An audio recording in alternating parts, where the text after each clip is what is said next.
How's it going, guys? My name is Chase Farrow, and once again I am standing here in my garage because we have a lot of stuff in today's video.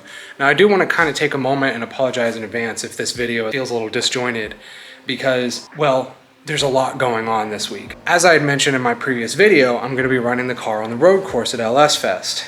As a result, that means that I've had to order a bunch of stuff and I've had to do a bunch of stuff to get the car ready for it, including getting new wheels, ordering new tires, getting a new helmet, all kinds of stuff. And so this video, we're gonna go through all of that stuff and we're gonna see what we can get done. So let's get started with the package that actually showed up this morning. Now what we have here is a box that showed up this morning on my doorstep, and this is my new helmet. Now I started to open it. I haven't actually unboxed it yet, but I started to open it and then I thought, you know what, I should probably grab my camera because this would be a really cool thing to open. So, as I had said, this is my new helmet. And, this is my new helmet bag. Awesome. So, I ordered a SA 2020 helmet from Pyrotect, and there it is. Yes. Nice bag, it's really soft.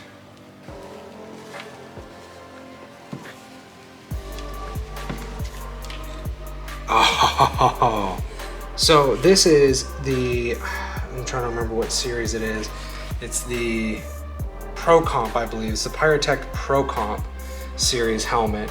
Now, the Pyrotect Pro Comp series helmet is their carbon Kevlar shell, so it's really strong. It's still budget friendly. It's not crazy expensive because racing helmets really get up there. So if you look at these two guys side by side, this is a off-the-shelf, fairly cheap motorcycle helmet. This is a proper racing helmet. Now, one of the differences, aside from their structure, auto racing helmets have to be fire retardant, whereas motorcycle helmets do not. Because the overwhelming likelihood is if you're in a motorcycle accident, you're at pretty low risk of being burned, whereas you may find yourself stuck in the car and, well, there's a higher likelihood that you are going to find yourself on fire. So it's important to have your head protected from impacts against cages and stuff like that, as well as against fires. But yeah, that pretty well covers that. There's obviously a lot more information, and if you do ever plan on getting into road coursing or into autocrossing, I highly recommend going up, doing your research. So yeah, that's a pretty basic rundown on the helmets. Again, I highly encourage you, if you're curious and you're trying to maybe get into autocross or get into road course, you're trying to dip your toes into that kind of thing, do your research, go online. There's lots of great resources for it. And the big thing, please do not cut corners or cheap out on safety equipment. I know it seems like a little bit of a headache. I know it seems like a pain and a lot of stuff to know and a lot of stuff to keep up with, but I can assure you, if you find yourself in a crash, you have a shunt or a moment on track, as they say, you're going to really, really, really wish you had spent that extra few $100s on proper gear, because, I mean, this stuff is designed to keep you safe. But yeah, that's it for the helmet. Like I said, I have more stuff, and we'll probably go ahead and skip to that. All right, so we fast forwarded to Thursday, and I'm going to say with some cautious optimism that today is going to be a good day. The reason I say that is because, well, the last time I said that, it was not a good day at all.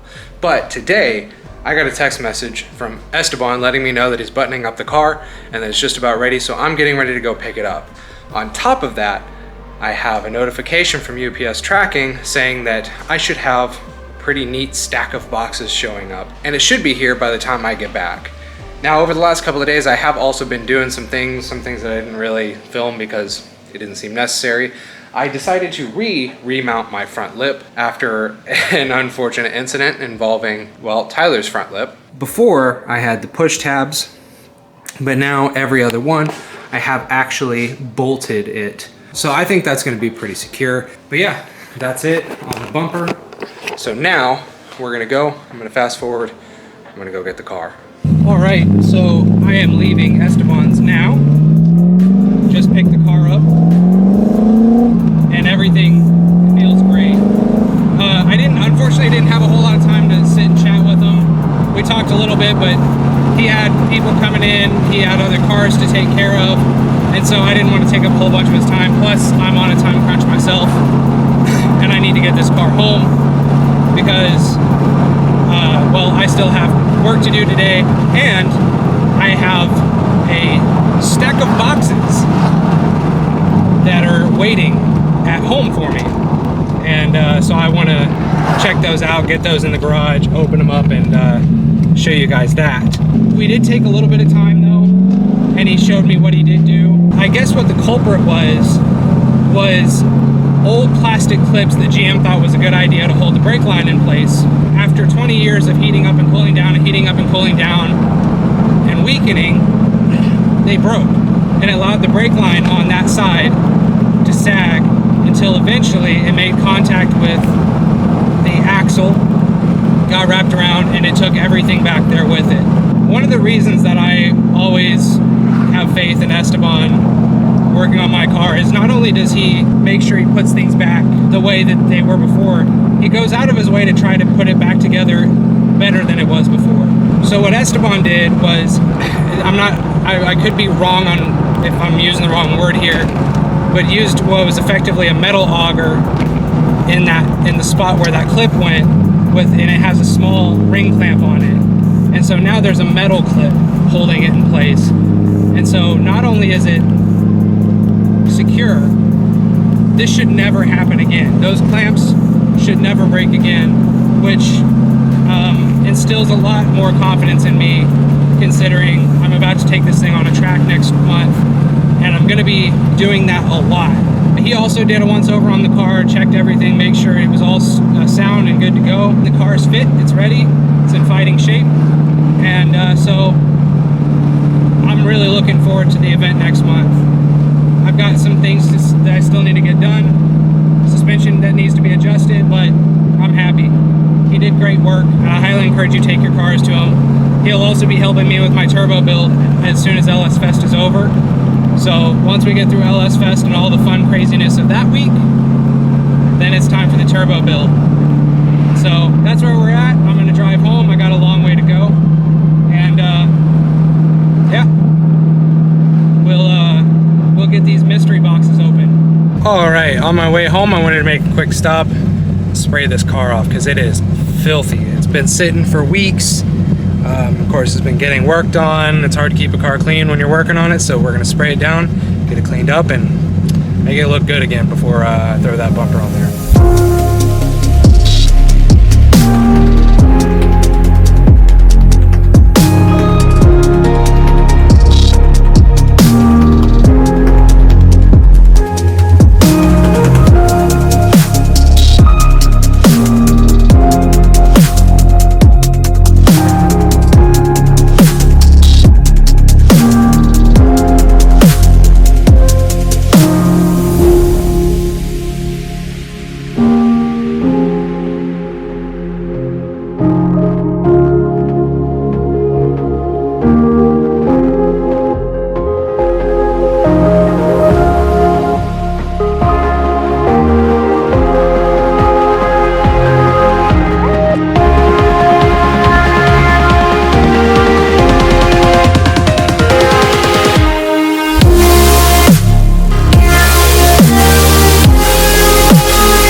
Alright, so I am home. I got the car here in the garage. It is somewhat clean, but that's not what we're here to talk about.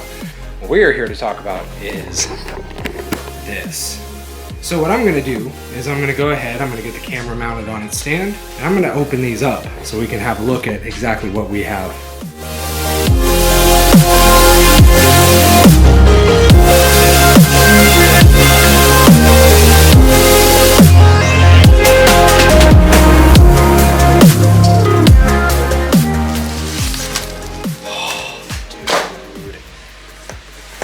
So this, or rather these, are my new track wheels that I'm going to be using at LS Fest and other road course and autocross events that I do. Oh, you already see, looking at the finish here, so this is the anthracite black or anthracite gray, I can't remember what it was, anthracite something. But what I do know is that these are gonna look sick. Oh, look at that. Dude, look at these. And they're light too, holy crap. Here we go. Yeah, this is awesome. So I don't know what it is, but there's something about this specific style of wheel that I've just always associated with race cars. It's going back to the old Porsches, and I believe it was some of the older Audis may have had them as well. There's something about them that just, I see them and I just think race car. Now I had a set that was very similar, or at least similar in style on, and even color, on my old SRT4, and I love them on that, and I'm gonna love these on the Z06. Next step, what I'm gonna do is I am going to get the tires for them later this week. I'll get them all mounted up, but man, dude, I'm stoked. So I am unbelievably excited to get these things on the car, get the tires on them, and see what it looks like, because I am in love with this style of wheel. What I'll probably do is I'll go with the NT05R. It's probably a 265 or 275 up front, and then a 295 or 305 in the rear, depending on what I can find. I think between that, adjusting my camber a bit and adjusting the suspension, because right now it is kind of configured for drag racing and hooking in a dead straight line. I think after that, I think I'm gonna be nice and gripped up, and it's gonna absolutely shred on the track. So I do have one other thing that I also got, and I almost forgot about because of my excitement with the wheels. So I'm gonna unbox one other thing. All right, so here I've got another box, which is a little bit less exciting, but 100% necessary. In fact, more necessary if you ask me. And that is a package that I have gotten from the guys over at R1 Concepts, because one of the most important things for any track day is to not just be able to go fast, but also slow down. In fact, good brakes can absolutely make or break your lap times. Got some R1 Concepts Performance Sport Series. These are actually the brakes that I already have on the car, although I think these pads might be a newer version of the pads that I already have. This is just new hardware. Here's the disc. So these are, I think they call it their R1 Carbon Geomet line.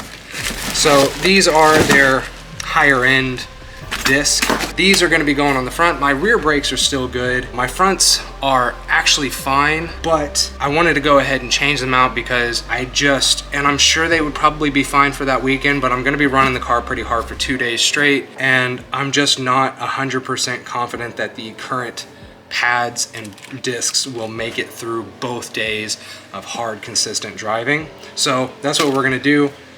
We also have some for Tyler's car for the Camaro. Like I said, we're only doing the fronts on mine. We're doing both the front and rear on his, which I am kind of dreading, but that's where we're at. So we're gonna install those on Saturday, which is the day after tomorrow. So that'll actually go on next week's video. We'll be doing the same.